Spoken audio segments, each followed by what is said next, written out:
بسم الله الحمد لله والصلاة والسلام على رسول الله وعلى آله وصحبه ومن والاه. عزیزان خۆشەویستان، خۆشحاڵم کە لە دەرفەتێکی دیکەدا بە خزمەت ئێوەی خۆشەویست گەیشتمەوە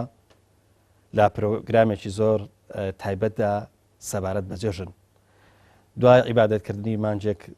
دوای خواپەرستی مانجێک، دوای یەکلایی بوونەوەی مانجێک بۆ خواپەرستی و هەروەها یەکلایی بوونەوە بۆ ئەوەی کە خوای پەروەردگار لە خۆمان ڕازی بکەین، سەرنجام گەشتینە جەژن. جەژنی هەموو لایەکتان لەم سەرەتایەوە پیرۆز بێ، خوای گەورە هەمیشە ژیانتان بکاتە جەژن و خۆشی.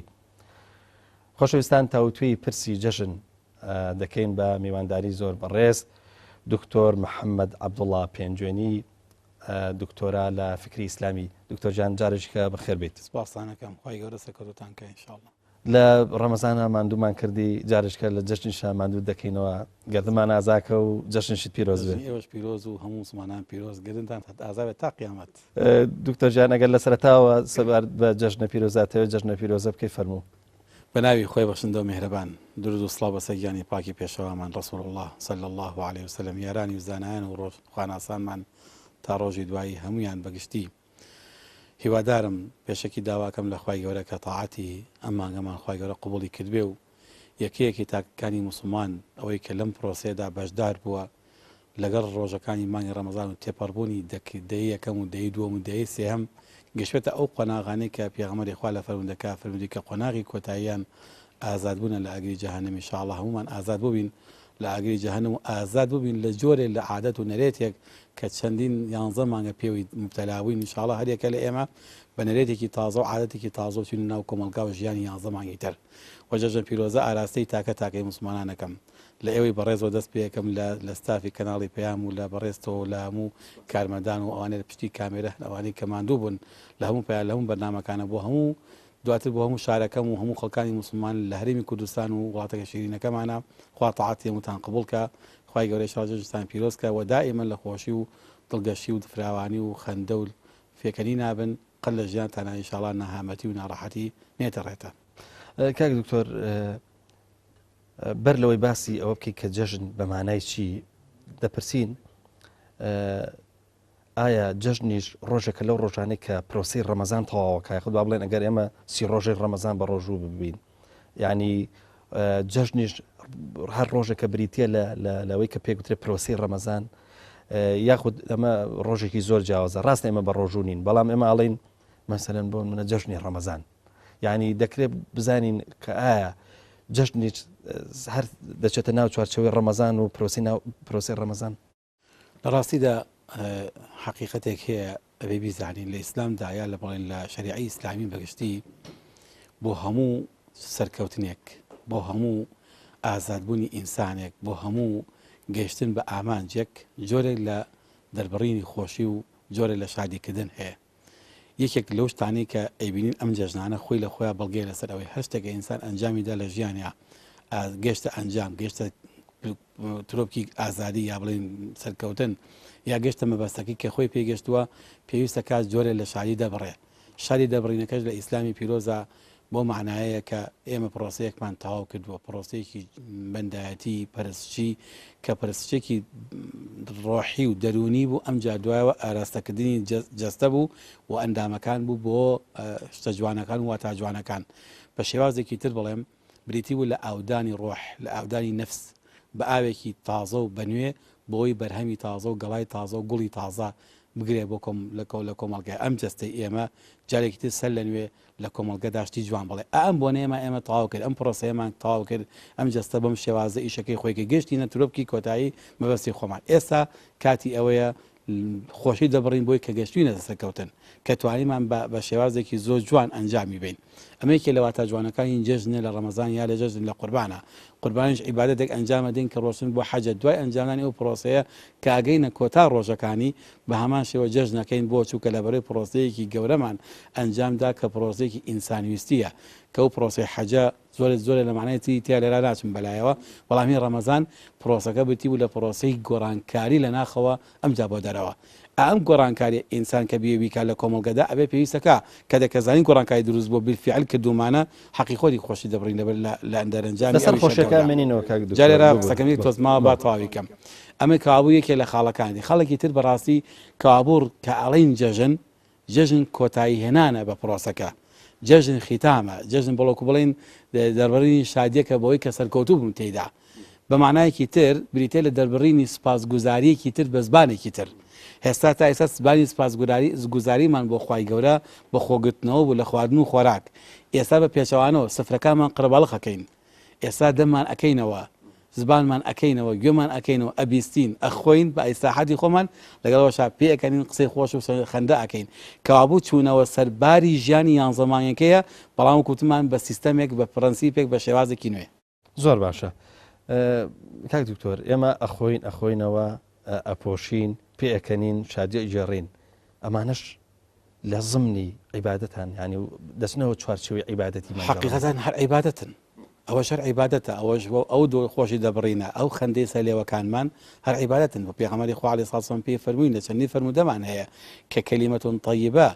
یان مەسەڵەن فەرمێ باشترین مرۆڤێک لەسەر زەویدا ئەوەی بتوانێت دڵی هاوبرایەکی خۆی خۆشکە خەندە بخاتە سەر لێوی برایەکی خۆی خۆ ئەمانە هەمیان هەر بەندایەتین خۆ نوێشکردن لەلای ئێمە عیبادەت لەلایەن تەنها نوێشکردن و ڕۆژوگرتن چەند جاوتومە تەقوا لەلای موسڵمان بریتینە لە گریان لە بینی خۆت و خوایە تەقوا بەڕاستی بریتێ لە پرۆسەی پارێزگاریکردن واتە حقوق بەپارێزە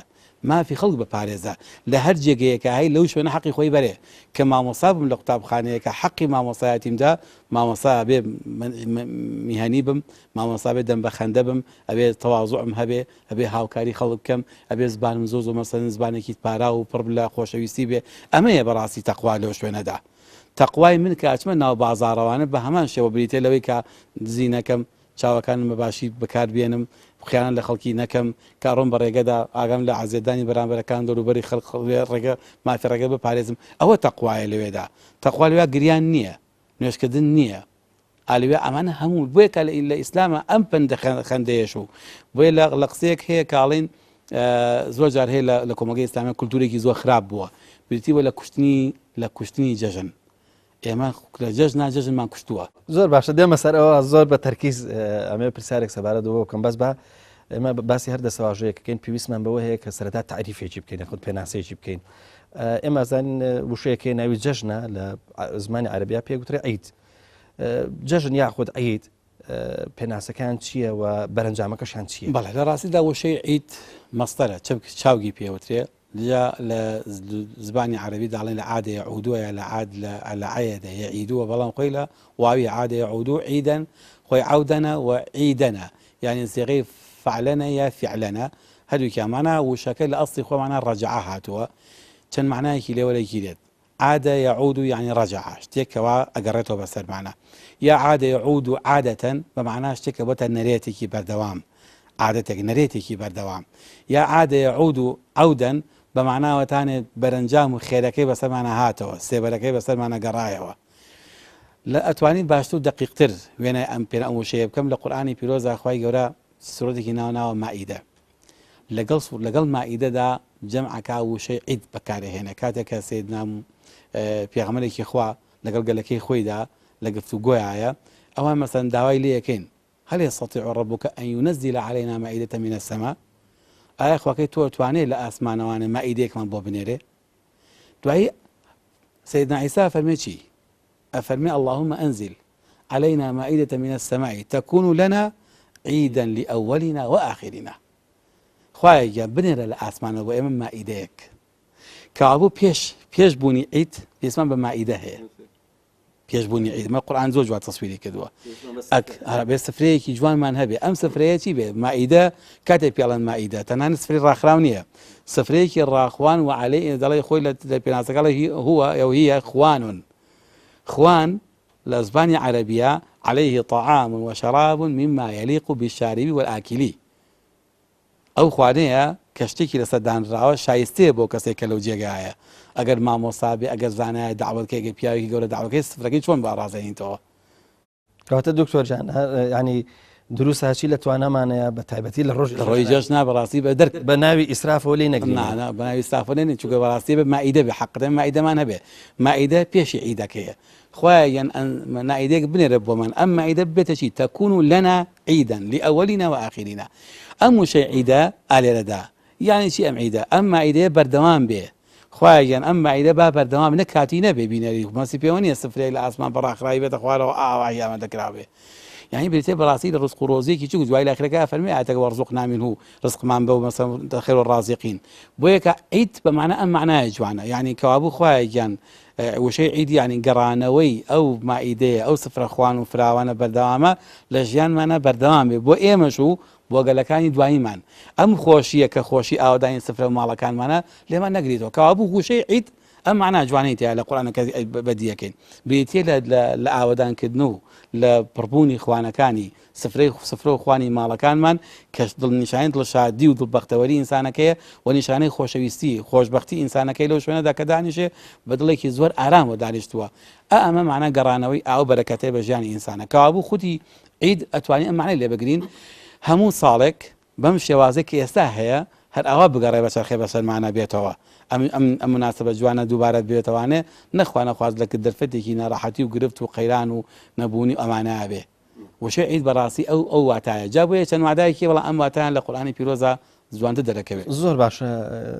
کاک دکتۆر لە فەرمودەیە هاتووە کە مسلمان دوو جەژنی هەیە ئەوە جەژنەکەش وەکو جەنابەت تعریفت کرد کە بۆ خۆشی دەربڕینە بەڵام چۆن خۆشی دەربڕین یا بە ئەو پرسیارەکە ئاوا بێ خۆشی چییە؟ ڕاستیدا حەدیثەکەی پێغەمبەری خوا عەلەیهی سەلام کە چووە مەدینە کە چووە مەدینە ئەفەرمێ بینی کۆمەڵی خەڵک لە ڕۆژێکە دانیشتون کان و یەلعەبوون یاریان نەکرد گاڵتە و گەفیان نەکرد پێغەمبەری خوا پرسیایەکە فەرمی ئەمە چییە؟ ما لەکوم ئەمە چی و دوایە فەرمی لە حەدیثێکی ترا فەرمی کانە لەکوم یەومانی تەلعەبوونە فیهیما ئێوە دوو ڕۆژتان هەبوو ئەو دوو ڕۆژە بەیەکەوە یاریتان تیا کرد گاڵتە و گەف و خۆشیتان تیا دەرەبڕی بەڵام لەقەد ئەبدەلەکم الله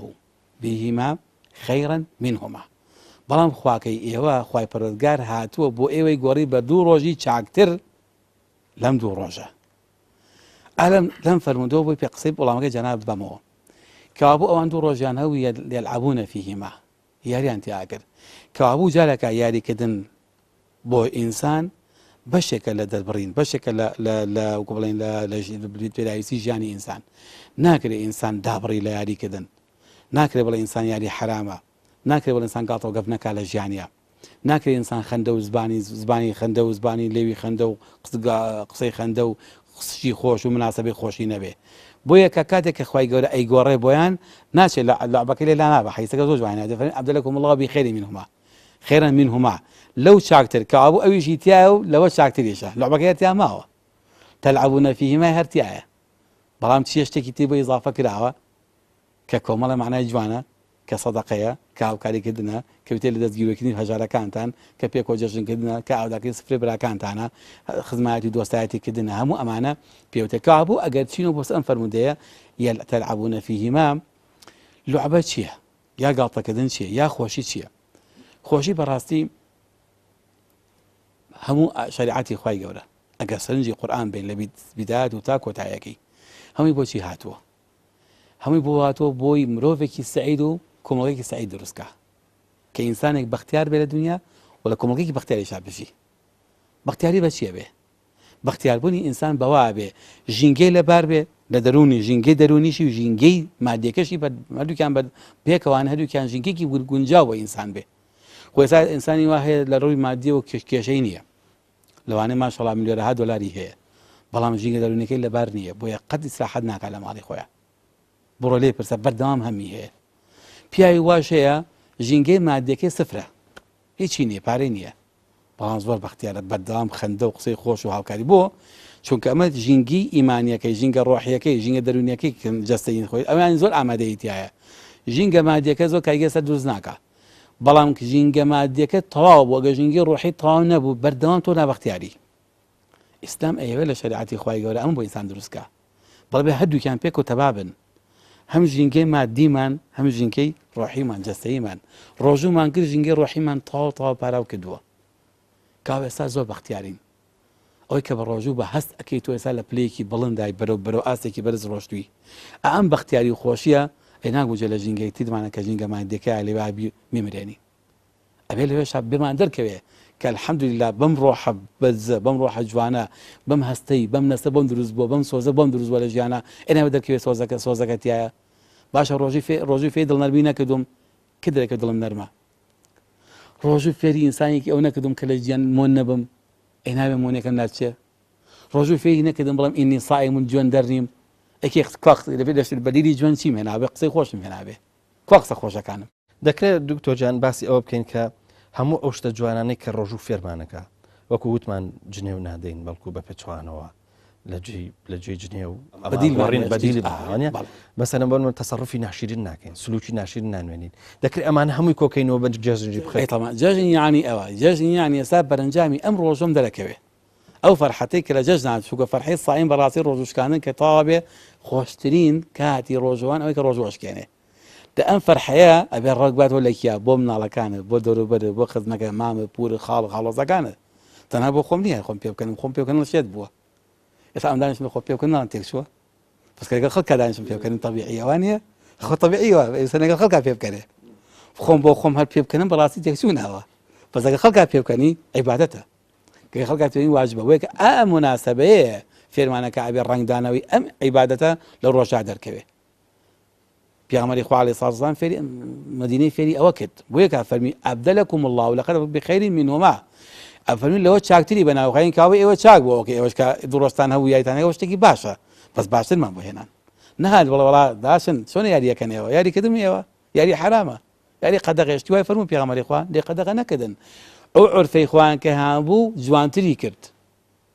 ئەمە بەڕاستی عەقڵێتی دینداری عەقڵێتی موسڵمانەتیە موسڵمان یا ئیسلام نهاتووە ژیان لە ئینسان تێک بە مەخاتە ناو قەفەسێکەوە لە ژیانە لە دوورەوانە سەیری دنیا بکەین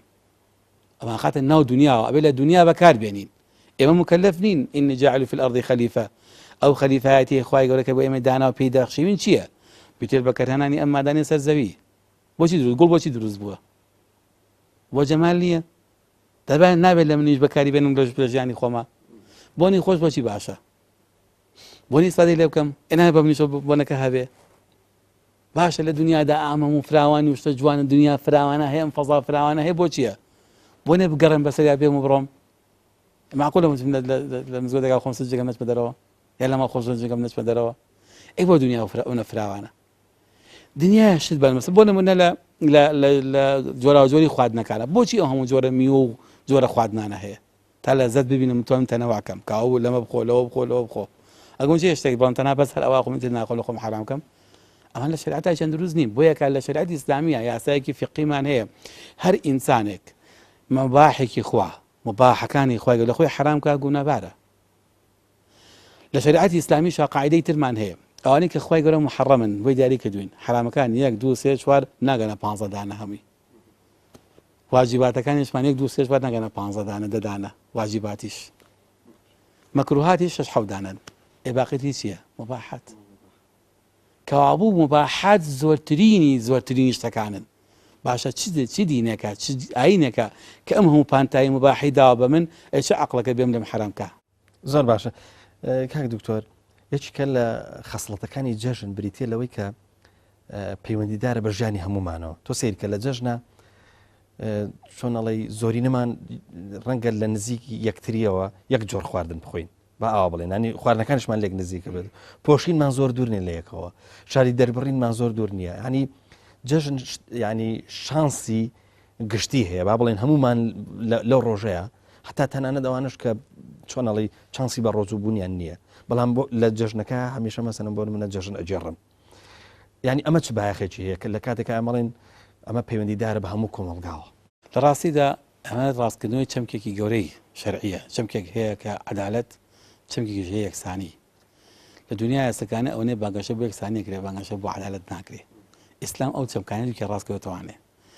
عەدالەت دارانی مافیە کە سەیر بۆ لە شوێنی خواوی دێنێ کە ئەو یەکسانکردن لە هەموو شوێنەکە عەدالەت نییە زوڵمە بەڵام لە هێندە شوێنە توانین یەکسانی دروستکەین یەکسانی کۆمەڵایەتی ئیسلام لە جەژنەکانە تەواوی معنای یەکسانی دروستەکە تەنانەت هەژارەکان لە ڕێگای سەرفەتە و زەکاتەوە ڕیژی دۆڵەمەنەکان و سفرەی دۆڵەمەنەکانن. یەکی لە مانە جوانەکانی ئەوەی ئیسلام ئەم چەمکە ڕاستکات و بڵێ یەکسانی لە هەموو شوێنەکە باش نییە، بەڵام لێن شوێنە زۆر جوانە. لە کاتی مناسبەکانە یەکسانی زۆر جوانە. کاتێککە مناسبەیە ئەگەر خوانە خوازە دەگەڕێت کە تعزیە هەبێ لە ئیسلامە، ئەگە برایەکمان هەڵدەوەسێکمان تعزیە هەبوو ئێمەش تاکو ئەو تعزیە ئەو تەواوی بەدەمیەوە دەکەین بە تعزیە، چونکە ئالۆ کاتە یەکسامی لەگەڵ یا زۆر جوانە. پشگیریکردنی ئەوە لە ڕۆژێکە ئەو بداوسەیەمان ژین بۆ کوڕەکەی هێنە شایی ئەگەڕێ هەمومانچین بۆ شایەکە لەگەڵا دانیشتین هاوبەشیەکەین بۆ لەو ڕۆژە یەکسانی زۆر جوانە، لەو کاتە یەکسانی زۆر جوانە. بەڵام بڵم بەبێ ژن و پیا هەردووکیان یەکسان من لە ژیاندا ئەمە زوڵمە لە ژنی یەکەم زوڵمیشە لە پیاوێکم. بەڵام کاتێککە بمەوێت کۆمەلگە هەموو یەکسان من لە دەربڕینی خۆشیەکانە شتێکی زۆر جوانە، ئەبێ هەمووان پشگیری لێ بکەین. کەوابوو واتاکانی جەژن تحقیقکردنی بەرجەستەکردنی یەکسانی بە معنای کەلیمەکە یەکسانی بێ، ئەویش ئەوەتانێ نەک بەتەنا بە دروشم بێ بە فعلیە پرەنسیبیشی بۆداناوە. ئەوەتا لە پێشەوەی جەژن دروست بێ جاکە خەمی خواردووە بێ سفرەکانیان هەموو پڕکاتەوە هەر کەسە بە ئیجباری بە شێوازێکی فەرزکردین ئەبێ هەر نەفرێک کە ڕۆژووی تەواو کرد و مانگی ڕەمەزان کۆتایی هات ئەبێ هەبوو هەر نەفرێ بڕێ پارە ببەخشین چیم گەڕێ بە شوێن فەقیرەکانە خۆمان مەمنونی بیان دەینێ، نەک ئەو بێداوکە لە من ئەچمە بە شوێن ناگەڕم کێ فەقیر و هەژارە ئەچم ئەیدەمێ بۆی لە ئەو بە مەمنونی کاسەکەی جۆگو خۆمی لێبێ. بەڵێ لە کۆتایی ڕەمەزانە لۆدێکی گەورەی پارەبەخشین هەیە. بەڕاستی واقعانە ئەمە دینە، ئەم دینە پرەنسپی بە یاسامی شاکە نەهاتۆ بە شتێکی هەوانتە مەسەن بڵێ بیدا دەست عەقڵی ئینسان بە ئارەزوی خۆمان، نە پرەنسپەکەی وا داناوە بیرفعل تەحقیقێکە لەو ڕۆژە بڕۆ کام ماڵە هەژارە ئەبینی هەمووی الحەمدوللا سفرەی ئاوەدانە، هەمووی نانی جەژنی هەیە بە خۆی دانێشێ بە سفرێکی جوان جلو بەرگی جوانشی لەبەر کردەوە. ئەمە بەڕاستی مانە جوانەکە ئیسلامەکە لە یەکسانی لە کۆمەڵگەیە بۆیە یەکسانکردنی کۆمەڵگا بە معنای بەمانا کەلیمەکەی ئا بە معنانەشتی جوانن کە لە بۆنە و مناسبەکان و گرفتەکان هاوکار بین، بەڵام لە ماف و حقوق یەکسانی زوڵمە. ئەوەی ڕەنگە جوانەکەی کەوابوو بە شێوازێکی تر پێمان بڵێن ئەڵێن ژیانی ئینسان ڕێکدانەوەی سنوردەکەی گردوونە، لە گردوونە ڕەنگە جیاوازەکان هەمووی بەرجەستە بوون، بەڵام هەمووشیان یەکسان لە چەندین شتە. بۆ نمونە هەچی ڕەنگەکانی گوڵ هەیە هەموو لە یەکسان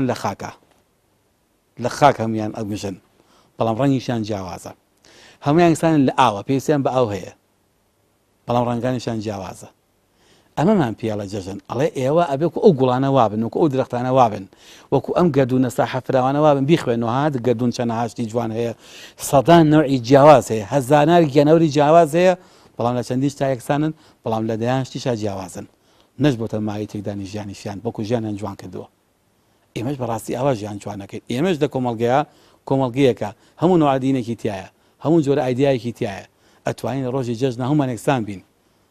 ئەم یەکسانیەمان ئەم ئایدیا جیاوازێمان ژیانمان تێنەدا، ژیانمان جوانەکە، بەڵکو زۆر طەبیعیە لە ڕۆژی جەژنە من بچم سەردانی ماڵێکی کەسێکی کەم کە ئایدیەکەشی جیاوازە لەگەڵ منە، کە دینەکەشی جیاوازە لەگەڵ منە، زۆر طەبیعیە چونکە مناسبەیەکە خۆشی دەرەبڕم. خۆ ئەگە ئەو نەهات من بۆنەکەی منە من بیسم بۆ لە ئەو دڵخۆشکەم، نەک چاوەڕێکە ئەو بێدەگای من با ئەسڵەن ئەبێ من چم لە دەرگای ئەو بم چونکە منم بۆنە خاوەنی مناسبەکەم. زۆر باشە کاک دکتۆر، لە وەڵامەکانی توێ شتێکی زۆر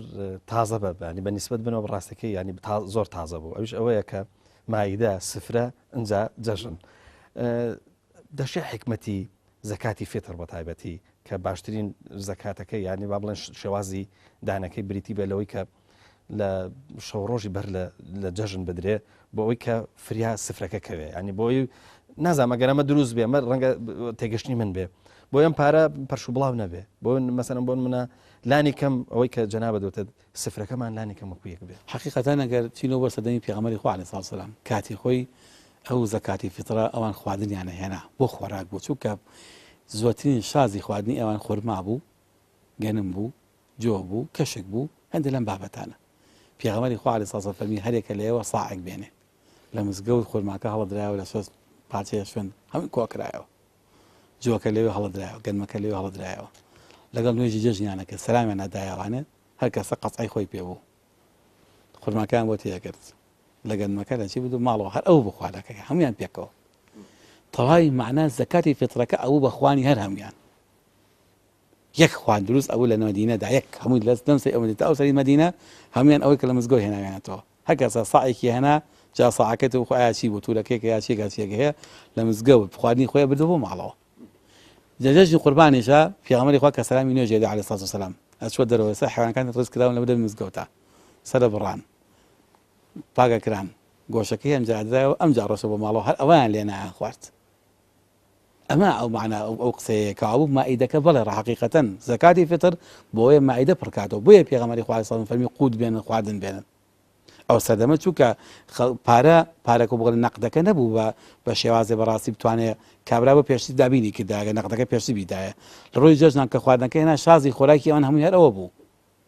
دەگمەن مەسەن گۆشتی بخواردایە دەوڵەمەندەکانیشان هەر لە خۆرماکە شتانە ئەوە باشترین پێخۆر بوو بەڕاستی بەڵام ئێستاکانە بەسە لە سەدەمی ئێمەیە ئەتوانی مەسەڵەن هەموو کەس لە ماڵی خوا لەوانە بەشێ لە خواردن و خۆراکی هەرەیە برنج و ڕۆنەکەی هەر هەیە بەڵام ئێستا باشترین شتێک بۆی کە بیکتی دێنێ بۆ دابینکردنی پێداویستەکەی ئەو بڕەپارەیە کە ئیدەیتێ بۆ ئێستا لە بەڕاستی لژنی فتوای هەرێمی کوردستان زۆر تاکی زیاتر تەرکیزەکە خۆ هەزوی ئەتوانی مەسەڵەن خۆراکیش بی و ئەشتوانی پارەش بی بەڵام وتمانە ئەلەم حاجی لە ئێستادا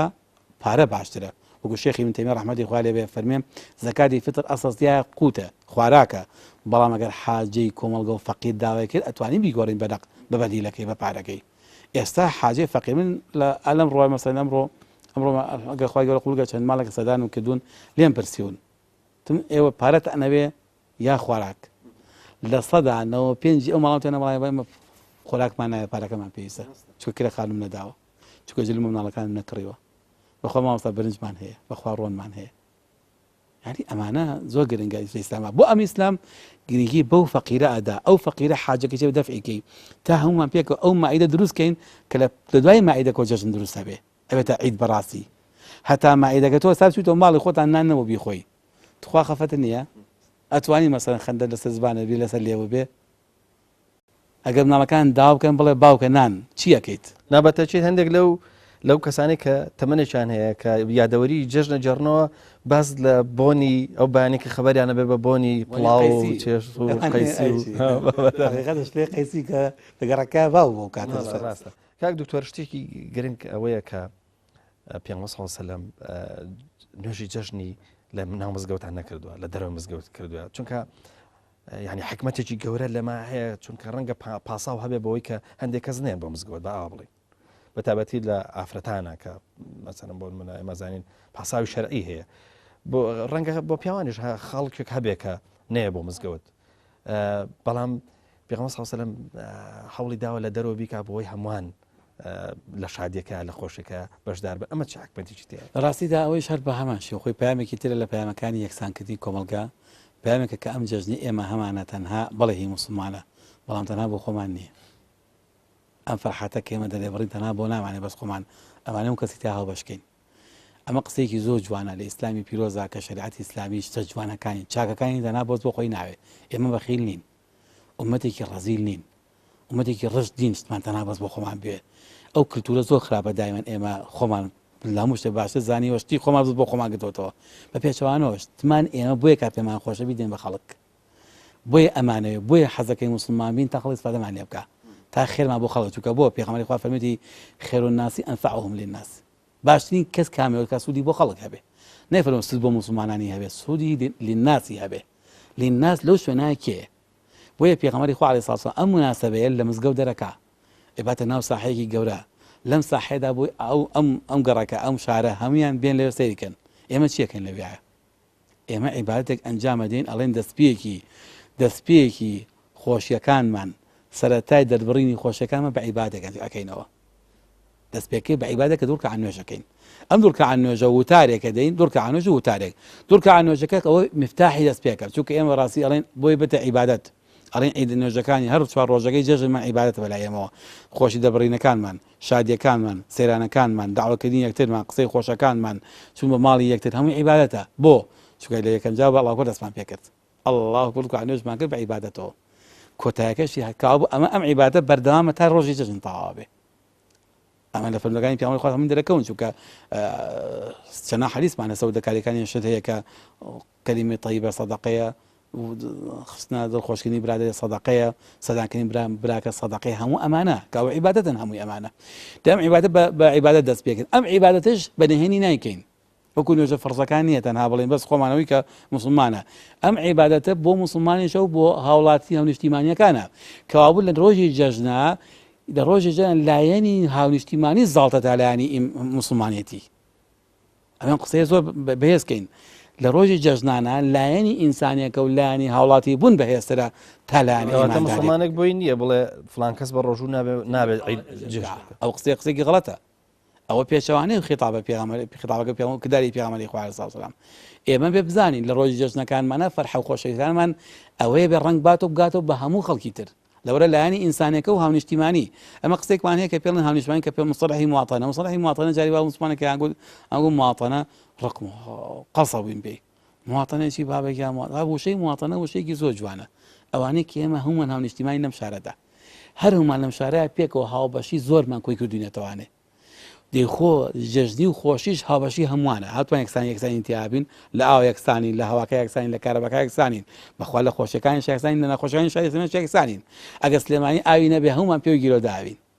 ئەگە سلێمانی خوا نەخۆ کاسە ڕووی تێکەڵمان تووشی کارەسەدەکە نابین دێکاو بە خۆشەکانیشمان هەبوو هەموومانە ئەبێ ئەمە وەکو من پێم چەند جا وتومە بێ ژیانی ئێمەی ئیماندار لاسایی ژیانی گەردون کاتەوە چونکە سونەتە گەردونیەکان بۆ ئێمە دەرسن نەخواردن ئەم خوای گەورە نیزام گەردونی کە دایناوە لە خۆ دایناوە ژیانی ئێمەش بەڕاستی لاسایکردنەوەی ژیانی گەردونە بەزەبێ ئەم یا سونەتە گەردونیانە ئێمە بین بەرجەستیکردن لە ژیانمانە هەمووانە خۆی بەرجەستە بوون بە فیعلی بەس من ماوە مەگو خۆم بۆ ژیانی خۆم تەوزیفی کەم کەوابوو لەسەر من پێویستە تەوزیفکردنی ئەمە ئەو بێکە پێغەمبەری خوا عەلەیهی سەلام فەرمی نوێژەکان لە ساحەیەکی گشتیاکە ئەمجا ئافەتان هەمووی باڵنکە حتى الحيض ئەوانەشی کە لە عادەی شەرعیە مانگانەدان بێن دانیشن نساء کچەکانمانە التي في خدرها ئەوانەی کە لەسەر پۆش ئەوەشی کە بوو کە تازە گوازراوەتەوە ئەوش بێت ئەوەی نەخێن مناڵەکانی ژەهێنین هەموو مناڵەکانیش بابێن بۆ خۆیان سەیرکەن زان ئەم خەڵکە چیەکە کاک دکتۆر کاتم زۆر کەم ماوە تەوەرێکی زۆر گرنگ ماوە ئێمە ئازانی کە جەژن وەکو باسیشمان کە ڕوون بۆەوە کە عیبادەتە و ئەم عیبادەتەش ئێمە ئەزانین کە پرانسیپی خۆی یاخود ئادابی خۆی هەیە بەڵام بۆ ئەوی کە ئادابەکان زۆر جار وای لێ نەیە کە خۆشەکان نێڵن ینی چۆن ئەتوانین هاوسەنجی کەین لە بینی ئەوەیە کە ئێمە جەژنێکە شادیەکە شادی دەرەبڕین بەڵام لە ئەم شادیش جارشکە ئەبێتەوە بە ئەجر و پاداشتی لەسەر وەرەگرینەوە چۆن شتێک بکەین هەم خۆشەکەشمان بمێنێ هەم ئادابەکانش ینی چۆنەڵی وای لێ بکەین کە ئادابەکانش جێبەجێ بکەین بەڵام ینی زۆرتر ترکیزمان لەسەر ئەمە بێ کە زۆر جار ئادابەکان بە شوەیەک لێکرێن ئەو نەقورسەکرێن کە بە جۆر لە جۆرەکان ینی با بڵێن شادیەکە زۆر کاڵەکاتەوە ڕاستیدا ئادابەکان خودی خوان هەر شادین ینی شتێکمان نیە لە ئادابەکانی جەژنە دش بێ بە خۆشی دەبڕین من قسەیەکم هەیە هەموو جاوتم بە ڕۆکەمە هەموو مسلمانێک ئەڵم تو ئوخوا ڕۆحی جەژن مەکوژن بە خیتاب و بە وتاری سیر و بە کەلیمەی سیر ڕۆژی جەژن مەکوژن پێغەمبەری خوا عەلەیهی سەڵات وەسەلام کاتێک کە بینی حەبەشیەکان لە مزگەوتە شەڕە تیری یاریان نەکرد سەیدە عایشە سەیرانەکە پێغەمبەری خوا عەلەیهی سەڵام چووە پاڵی سەیدە عایشەوە لەگەڵ ئەوە پێکەوە سەیرێکردن ئەمجا دوایە فەرمووی حتى لە قسەکە فەن دوونەکم یا بەنی ئەرفیدە وەکو بڵێن دەستان خۆش بیان بڵێن دەستخۆشی ئێوە مەسەلەن ئیشێکی خۆتان کاری خۆتان کەن بەردەوام بن پێغەمبەر ئیجازەیدان فەرمی لتعلم اليهود أن في ديننا فسحة بۆی جوولەکان بزانن کە ئاینەکەی ئێمە فسحەی تایە فسحە یانی چی یعنی دەستکراوەی و فراوانی تێدایە یعنی قەتیسکردن و کۆتوبەند نییە یعنی خەمۆکردنی ئینسان نییە یعنی مۆنکردن نییە یعنی داخران نییە کرانەوەین بەسەر ژیانە ئەکرینەوە بەسەر خەندەکانە ئەکرینەوە بەسەر ڕووی هەموو جوانەکانە ئەکرینەوە لتعلم اليهود أن في ديننا فسحة دینەکەی ئێمە فسحەی تایە ئەم فسحەیە زۆر باتە هەڵەگرێ ئەم فسحەیە کە خوای گەورە داینەوە کە پێ فەتیاری تو ئەو خوا بە تەسکینەکەینەوە بەوەی بڵێن وەڵا ئەبێ لە ڕۆی جەژنا ئاوا بکەم وا بڕۆم بەڕێگەیە چلەکەم لەوە زیاتر نەبن نازان ئەوەن سەیران نەکەم سەفەر نەکەم ئەمانە بەڕاستی هیچ ئادابی جەژن نین ئادابەکانی پێ فەرمێ لە ڕۆی جەژنا یەکێ لەو شتانەی خۆمان جوان شۆرین باشە خۆ جوانکردن و خۆشۆرین ئەمە چ واتایە بەخشێ دەرونیشوانە ئاسوودەکردن خۆ شۆر جوان پاک و بۆغت ئەم جافەرمی جوانترین جلی خۆت هەتە لە بەریکە پۆشاکی خۆت پێغەمبەری خوا سەمی ئابایی هەبوو کە ئابایەکی دیاریکراوە دەگەڵان کاتی خۆی بە کوردەکان بۆیان ناردەبوو ناوی عبایەکی تایبەتی ئەوەی لە جەژن ئاپۆشی کاڵێن لە ساڵەکەی ئێستا تقریبان چووە واڵێن بەسەندێ لە شوێنکەی خوێنەوە لە حەنی حەدیثا فەرموودا هاتووە ئەوەی دانا بە ڕۆژ جەژن بەس ئەوەی لەبەرەکە کە شازی بەرگی پێغەمبەری خوا بوو عەلەیهی سەڵاتو وسەلام چ واتایەکە بەخشێ بەمە پێمان ناڵێ ئەوێ بە جوانترین ڕەنگە و چین ناو کۆمەلگا پێمان ناڵێ چڵ و چەپەڵی لە خۆمان لابەرە عیبە موسڵمان دوای 29 ڕۆژ 30 ڕۆژ پرۆسێکی ئەنجام داوە نەفسی پوخت بۆتەوە جەستەشی پوخت نەبێ پێمان ناڵێ ئەستەری نعمەتەکانی خوای گەورە کاتێ شکریەکەین کردن نعمەتەکەی خوا سەرف بکەم خەرجی کەم لە خۆمان لە دەرو بەرمە ئەمە ئەمن یەکێ لە ئادابێکی تری پێڵسم کە بەکاری ناو نوێژی جەژن بووە نوێژکردنی جەژن مانع نییە لەگەڵ خۆشی دەبڕینە وەگو خودی نوێژەکە و دەستپێکی خۆشیەکەیە کە دەیت سەلامماندایەوە لە نوێژەکان ئەومان کرد و شێخی ابن تەیمیە فەرمێ سەلامت داوە لای ڕاست و بەلای چەپتا ئەمجا هەستی بە براکە بڵێ چۆنی حاڵە چۆنی یاخوا پیرۆزە بێ یاخوا ئەو واتایەکی جوانردن ئازایش کاک دکتۆر چەندێک لە ڕووی کۆمەڵایەتیەوە گرنگانی تۆ تەسەور کە ئەگەر پێغەمبەر صلی الله علیه و سلم هەموو ئەو کەسانی کۆ کردوتەوە لە ساحەیەک پێکەوە یعنی تەنانەت ئەگەر یەکێک عاجزیشی هەبێ بووێ لەگەڵ یەک لەو ڕۆژە تواتەوە ئەمە لە ڕووی کۆمەڵایەتیەوە ئەمەش بەڕاستیانی باەخێکی گەورەی بە کوردەکەی ساڕاشکردنی برینەکانی ناو کۆمەڵگەیە لابردنی دەردەکان برینەکانە تا ئێستا گوجێ دابڕانی هەبوو بێ ڕۆژ جێژنە دابڕان نامێنێ پەیوەندەکان عەلاقەکانی دروستە بنەوە چونکە پێغەمبەری خوا عەلەیهی سەڵاتو وسەلام فەرمی هەموو زۆر لەم ڕۆژە باشترین شتێک کە تۆ بیکەیەوەتانێ ئەوەی کە صل من قەطەعەکە کێ تۆی بچڕاندووە بڕۆ بۆ لای ئەمجا فەرمی پێش بە کێ پێشکەوە ئەجریەکەی دەستەکەوێ کێ ئازایەکی کەمجا بڕوا بۆ لای چ سەدانی کە لە خۆی ببوورە چونکە فێری لە خۆبردن بووە بڕوا ئەو ئازادیە بۆ خۆی وەرگێ بابێتە چاکترین کەس لەبەرە بەڕاستی هەر خودی لە ساحەکە کۆکردنەوەکان و هەر خودی جەژنە پیرۆزەکە پێکەوە و هەر خودی نوێژەکە بە جەماعیەکەن ئەو خەڵکەش ئامادە بووە بە معناوەتانی ئیتر ئێمە ئەم کۆمەڵگەیەکی یەکگرتوین تەباین پێکەوە ڕقەکان ماوەلا ناوە ئێستا خۆش کاتی ئەوەتانێک کە لە باتی ڕق و تۆران خۆشەویستی و پێکەوە گرێدان و پێکەوە ژیان خەینە شوێنەکەی لە باتی تاراندنی یەکتر ئاشکردنەوەی یەکتر لە باتی زیویرکردن گرێدانەوە لە باتی چیان معنای ناشرین شتە جوانەکان بێنە شوێنەکانیان جا خۆشی لە فەرمودەکەی قسەکەی شێخ ابن تەیمیە فەرمێ کاتێککە موسڵمانان نوێژی جەژنەکەن و سەلامەدانەوە چ مشکلێکی تیاگە بدەڵان مل دەستکەنە مل یەکتر مەرحەبا یەکترکەن پیرۆزبایی یەکترکەن خوای پیرۆزیکە خوا لێمان خۆش بێ تەعاتان قبول بێ خوا ئەفەرمێ ئەمە نەتەنها موسڵمانان چەندین سەحابە پێغەمبەر دوای پێغەمبەر کردوانە بۆ کردوانە ئەو معنای ئەدەبە جوانەیە کە پێمان ئەڵێ ئادابی جەژن معنایەوە نیە ئێمە بەڕاستی دایم بەقین و بەڕق و بەمۆنیەوانێ و وابزانیتر بە خۆن تەنها خۆم شتێکی زۆر گەورەم و خۆم لێ گۆڕاوە و یا مەسەڵەن وەڵا لەبەر چونکە موسڵمانم نیشانی موسڵمانی التیزامەکەمەوەتانێ زۆر مۆن بم پێکەنینم کەم بێ قسەی سوحبەت نابێ بکەم ناوەڵا ئەمانە بەڕاستی هیچی ئادابی جەژن نین کاک دکتۆر بە فرسەت هێزانم لە جەنابەت هەر بەو سیفەتەش کە لە لژنەی فتوایی ینی خۆت زانی عورفێکەیە لە کۆمەلگای ئێمەیە ئەویش ئەوەیە کە ئێمە لە جەژنان ئاگەڕین هەم پیاوان ئەگەڕێن هەم ئافرەتانیش ئەگەڕێن ینی دەگونجێ من سەردانی دراوسەکەمان بکەم و لەو لەحزەیە پیاوەکە لە ماڵەوە نەبێ شت بێ بۆ جەژنە پیرۆزە ینی گرفتێکی تایە گرفتێکی شەرعی تایە لەوەی کە ئەگەرمە بە ماڵەکە بڵێن جەژنتان پیرۆز بێ و گەردنمان ئازاکەن و لەوانەیە قورساییمان لەسەر ژیانی ئێوە هەبوو بێ مەسەلەن زۆر جارێمە دراوسێن و ئازاری یەکە دێن زۆر جار بە خان و چاکردن بێ بە تەسەڕوفاتی ڕۆژانەمان بێ بە هاتوچۆی مەسەلەن بۆ نمونە حرجێک هەر دروستەکەین ئەشکالەیەک هەیە ینی گرفتێک هەیە لەوەی کەلەی شەرعی شکای شەرعیتیان نییە بەکو پێچەوانەوە کارێکی زۆر جوانە شریعەتی ئیسلام پشتگیری لێەکە شریعەتی ئیسلام لەگەڵ هەموو شتێکی جوانایە ئەمەوی کە بە قاعدە و یاسا هەر شتێک لە ئیسلامە هەشتێک لە کۆمەلگا لەناو کۆمەلگا لەناو مجتەمع بە عەقڵی ئینسان بە نەرێتی ئینسانی بۆ کۆمەلگەکە شتێکی جوان بوو معنایەکی جوانێ بەخشی ئیسلام لەگەڵێتی ئەمە قاعدەی گشتیە لە هەموو پرەنسیپەکانی شریعەتی ئیسلامیە کە هاتووە یا بۆ جەلبی مەسلەحەیە یا دەفعی مەفسەدەیە یا ئەوێ چاکەیەکی جوانێ بێنێ بەرژەوەندی دروستکە یا خراپەیە لابەرێ هەرچی بەرژەوەندی ئینسانی تیاوی ئیسلام لەگەڵێتی ئیتەوە یاسایەکی گشتیمانە مەگەڕێ بە شوێن دەلیلە بەڵگەکە هەر خوتی ئەوەیە کە حرام نەکراوە چون محرمات چەندانێکی محدودن کە خۆی قەدەغە نەکراوە چونکە ئەمە یاسایە لە قاعدەی ئوسولی فقهی ئیسلامیە ئێمە بۆ حەڵاڵەکان بەڵگەمان ناوێ هەر کەسێ بڵێ حرامە بێ بەڵگە بێنێ ئەگینا خودی خۆی کە حەڵاڵە بەڵگەی نایە چونکە ئەسڵ مباحە ئەسڵ لە هەموو ژیانی ئێمە ئیباحەیە لە هەموو شتەکانی دەوروبەرمانە ئەسڵ وایە حەڵاڵن بەڵام ئیتر ممارەسەکەی من و توێ کە پیادەیەکن ئیشێکن پراتیکی یەکەین ئەخێنن گەڕۆ ئیشی پێکەین بیا بە حرام یا بە حەڵاڵی ئەبین ئەگینا ئەم ئیشەبان سەدانکردنی یەکتر جەژن پیرۆزە لە یەکتر هەڵگرتنی نوقلە لە ماڵی کابرایە چوو بە ماڵەکەی ئەگەر هەمە حەباکردنی خۆی خێزان ماڵەکانیشی بێ بەڕاستی جوان ئیشی ئاکارێکی جوانی مسلمانانەیە بەردەوام حەز دەکەم نەکتەنها درێژەی پێبێ زۆرتری کەین من زۆر جار هەیە مەسەن پێم وڵە ماشە تو بۆ نە ماڵە گەڕایڵە من فرسەتێکی زۆر باشە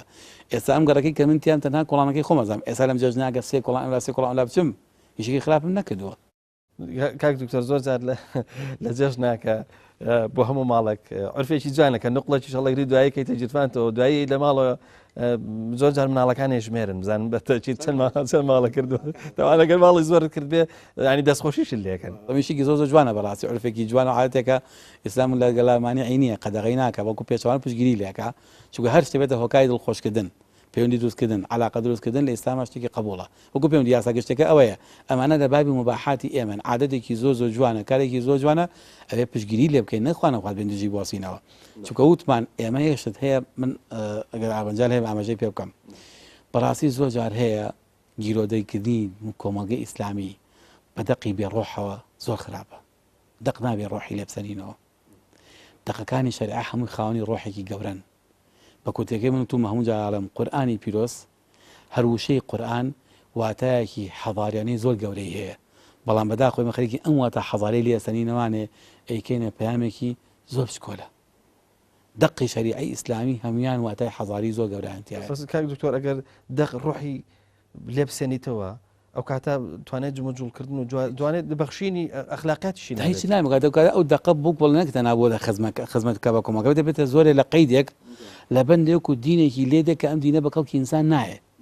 بۆیە دقی شەریعەی ئیسلام دقی قوپەتم کواسی شەریعەی ئیسلامەکەم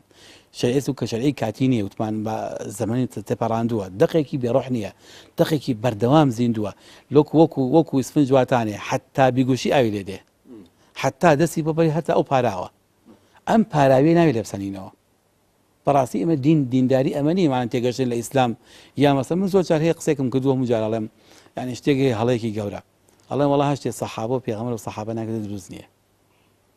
ئەم بەڵگەمان لە کوێ ناشی پێغەمبەر و سەحابە ناکرد بێت دووری خوا لەسەر پێغەمبەری خوا و ڕەزا و ڕەحمەتی خوا سەحابە بێن دروست نییە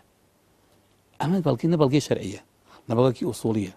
نە بەڵگەیەکی فقهیە من لهيش تلقي فقهية نمدي أصولية قديمة قاعدة فقهية والله هرشي لم يفعله الرسول صلى الله عليه وسلم ولا النبي ولا أصحابه هذا هو لا يجوز وتوم هذا كاك أجشتي في غمري خوابي كبت السنة أجني كذا يعني مباحة بس سنة نية هرشي الصحابي كذا بفعل الصحابة أو كذا قوته بياك أجد الصحابة يعني مباحة بس قال أنا فعل الصحابة شيء لسبب قوة له معناه وين يشتكي لبيشينا نبو بيت والله لم سدما دروسنيه ابي اقام لما بي اما من يا سال نقد دليل نهجني اما براسي قسيكي زور مثلا لوري علميه ولا روي مثلا اكاديميه وقد دراسه كاين اصلا خوي بنماكي بوشي هي نبي اما امدقنا اوالي كاين بمشي وازا مجتمعي ما راسه كاين كوملغا براسي اسلام ايوه كوملغيكي زور كراوه كوملغيكي زور شاك خواز كوملغيكي حتى ولا بيش كوتو لروي معنى جوانا كان بخلق باشنا بالدنيا وامجبو براسي وايك الاسلام جاي اوروبا قسەی زۆر جوان هەیە کاتی خۆی مەسەڵەن ئەوروپا کە موسڵمان بۆ لە ڕێگەی چی موسڵمان لە ڕێگەی تاجر و خەڵکانی کەچونتە وڵاتە ئەو معنە جوانانە بۆ کە ئەم کەسە هەڵیگرتووە لەوێ بۆتە هۆکاری موسڵمان بوونی ئەوان ئەومانە حەزاریەیە قسەیەکی زۆر جوانی نووسەرێکم بینی لە کاتێک توێژینەوەکە لەسەر دەقە شەرعیەکان ئەڵێ ئەم دەقە شەرعیانەی قورئانی پیرۆز یا شەریعەی ئیسلامی بەڕاستی هەر هەمویان هەر یەکەیان ئەگونجێ بۆ هەر دەقێک لە دەقەکانی سەدان كومنت صدا مثلا شد بنووسی لەسەری بۆ هەر زەمانێک کۆمنتێکی پێدا بۆ هەر زەمانێک کۆمنتێکی پێدا باشە بۆ ئێمە خۆمان کەم عالمین زانین لەو بوارەیە ئەلەمە ئەوە حاڵی نابین کابراایکی مستەشریق دراسەیەکی کورتی ئیسلامی کردووە لە وڵاتایشیا و ئاوا تێگەشۆ لە شەریعەتەکە کەچی منی موسڵمان کە عالمێکم لە بوارە ئیشەکەم ئاوا تێناگەم ئەمە خەلەلێکی گەورەیە بەڕاستی لادانە لەو پڕستی بەزانستی و خود دوورکەوتنەوەی لە ڕۆحی ئیسلام بۆیە بەڕاستی مناڵم ئیسلامی پیرۆز بە ئاڵین بە دەقێکی وشک و برین دوور لە ڕۆح ناوەڵا ڕۆح دەقی ئیسلامی دەقێکی حەزارین بەڕاستی وتومە ئیسلامی پیرۆز ئاینێکی حەزاری بە تەواوی معنە حەزاریە بە تەواوی معنەش مەدەنیە بە تەواوی معنەش ئینسانیە کاک دکتۆر حتممە نەبێ من داوا لێبردن بکەم بەهۆی کە لە ڕۆژی جەژدا مائیدەکەی من بەڕاستی وشک بوو شتی لەسەر نەبوو زۆر داوا لێبەر نەکەم جارشکە پێ گەردم ئاساکە و هەروە دەزانم ئەوە نقصانیەک بوو جارشکە جەژنە پیرۆز بێ من ڕاستەکەی کاتم نەماوە بەس ئەگەر ئەزانانی شتێکی زۆر زەرورە بۆ ئەم ڕۆژی جەژنە من دەرکم پێ نەکردووە دەکرێت لە بخولەکێکە پێشکەشمانیکەی لە کۆتایی وەڵام منەوەی کە مامە بڵێم بەڵێم بە هەموو مسلمانان بە هەموو کەسێک لە شوێنی خۆیەوە لە باوکان لە دایکان لەو بنەماڵانەیەکەوە تەعزیەکیان هەیە داوان لێ یەکەم لەم جەژنە جەژنەکان مەکوژن مناڵەکانتان بە تەعزیەکی کۆنەوە گیرۆ دەمەکەنەوە مردوەکانمان مردوون خوالیان خۆش بێخوا ڕۆژی تەعزیە تێپەڕیوە ئەمڕۆ ڕۆژی شادیە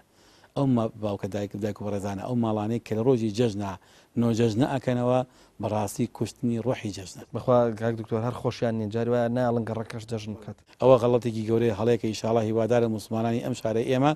ئەم ساڵ بکەنە مۆناسەبەی جەژن وەکو جەژن بڕوا چونکە سەیدنا ئەوبەکر لە قسەیەکە فەرمووی لیان گەڕن با جەژنەکانە وەکو جەژن بڕوا ڕۆژەکان ڕۆژی خوان و ڕۆژی فەرحەتی خوان تێپەڕێ تۆ خوا لای گەڕین لە خەڵک لە کوڕەکانمان لە مناڵەکانمان لەگەڵ ئەلەکانمان